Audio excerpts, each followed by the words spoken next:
Okay, we're going to be recording this, and this is the acid-base strength. Sorry, I had to make sure it was actually recording. Okay, remember that a strong and weak acid are different. Strong have no Ka, Kb values, while weak do have, because weak set up an equilibrium.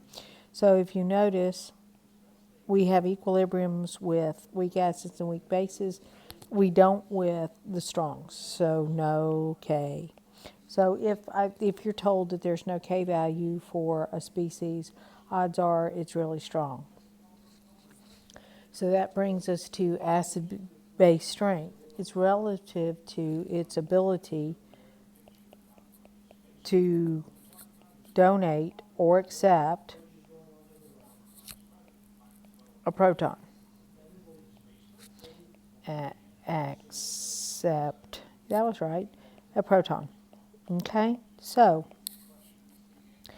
the book tends to do acids first, then they do bases, but bases are flip sides of the coin. So to me, it makes more sense if you combine them. So when we talk about acid-base strength, a strong acid is one that can donate a proton. A strong base is one that can accept. Now, when we use the term strong and weak, it's kind of relative, because if we're talking about a strong acid, then it dissociates 100%. If we're talking about a strong weak acid, then we're looking at the Ka values.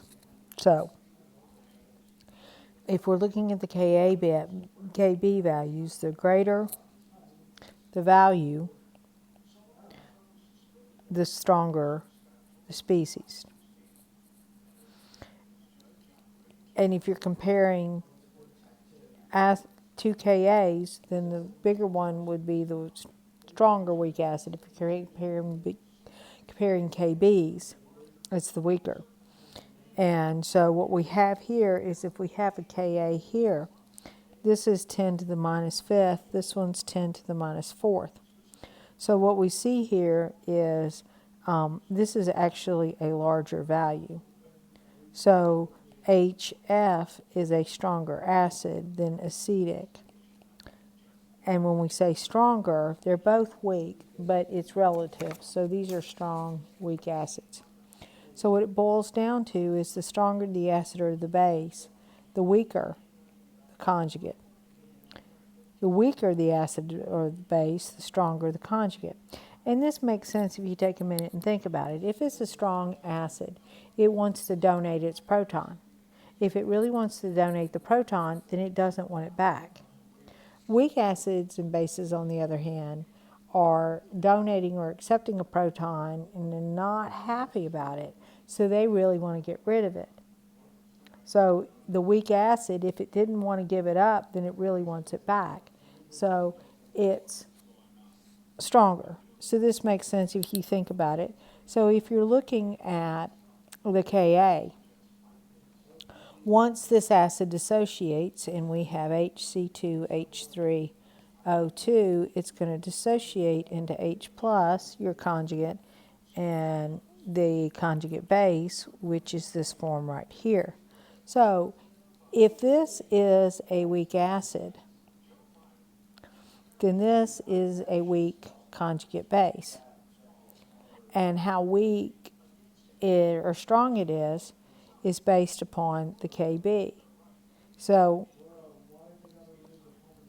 what we find out is the Ka times the Kb is equal to the Kw. So if we know the Ka, this is the Ka, and we're looking for the Kb, we set it equal to Kw. And remember, Kw is 10 to the minus 14th. So when we solve for it, we find out the Kb value here is 5.56 times 10 to the minus 10th. Now, this is actually going to become critical when we start doing the pHs of salts, but right now we're just playing and looking at the strengths. So where do you get these values? Well, this is a table in your text. It gives a lot of organic acids. Here are your Ka values. Here are some that are polyprotic, and here's some weak bases. Now, one other thing I want to remember to point out to you is, if a nitrogen is combined with oxygen, it tends to be acids. But if it doesn't, it's a base because nitrogen has this lone pair, which makes it want to accept a proton. Because remember, protons are electron poor, whereas ammonia is electron rich and it wants to donate. Acids and, a lot of nitrogen containing compounds, epinephrine, methamphetamine, all those tend to be in cold products. Now, we were given Kas and Kbs from the text. They tend to put them in Ka value, which I find very irritating because it's hard to find. So I put mine in alphabetical order. This sheet is the one you're going to use for working my problems. This is in the handouts folder. It prints off nicely. And if you notice that I've got my acids over here and the bases are over here. And if you'll notice, this is one proton. This is the second proton, and any species that has the third proton would be listed there. So I have the 3 Kas listed right on the sheet. So that brings us to comparing strengths of species together. So let's look here, and what we would do is take our sheet and we would go look up our values. So if we look this up, we have a Ka value of 2.2 times 10 to the minus 12th. This is a strong acid, so it has no Ka. And this one is 2.5 times 10 to the minus 9th. So we're looking at acid-base strength. So what I usually do here is have somebody say increasing or decreasing. So I'm going to go with increasing. So we want to list them in increasing acid acidity. Okay?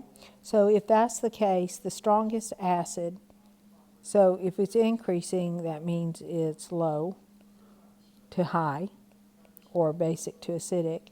So the highest would be HCl. The lowest is H2O2, and HBRO would be in the center. So this is stronger and that's stronger.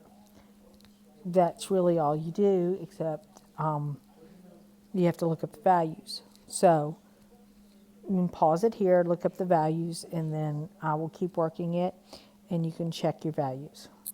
7.2 times 10 to the minus 4th.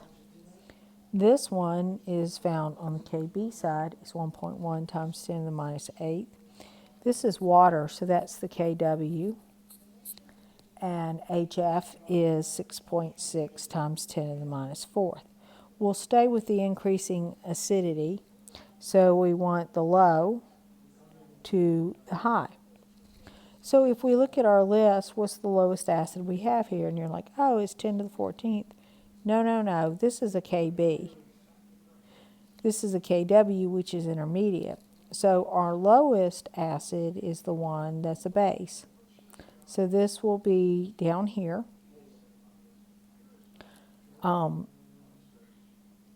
So the highest one, we have 6.6 times 10 to the negative 4 and 7.2. So these have both the same, but 7.2 is greater slightly than HF, which means we have water in the center. So a lot of times on these multiple choices, if you check the ends, that'll at least allow you to eliminate several other ones. So what this allows us to do is look at the relative strengths of acids and bases.